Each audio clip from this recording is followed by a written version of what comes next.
নিজের নামটা দয়া করে তুলবেন, তাতে একটু কষ্ট হলে হবে, কিন্তু নিজের অধিকার রক্ষার লড়াই এটা। এই লড়াই বাঁচার লড়াই, এই লড়াই বাঁচতে হবে। আমরাও আইনে সাহায্য দিচ্ছি, আগামীকাল কোর্ট খুলবে, আমরাও আইনে যাব।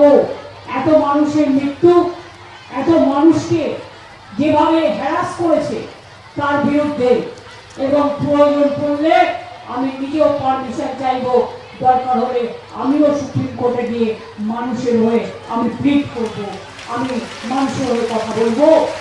আমি নট অ্যাজ এ লয়ার যাব, আমি লয়ার আছি, আমি নট অ্যাজ এ লয়ার যাব, আমি একজন সাধারণ নাগরিক হিসেবে আমি তো আমার কথা বলতেই পারি, আমি আমার কথা বলার পারমিশন নেব এবং চোখে আঙুল দিয়ে দেখাবার চেষ্টা করব গ্রাসরুটে কি চলছে, গ্রাউন্ডে কি চলছে, কিভাবে মানুষকে হেনস্থা করা হচ্ছে।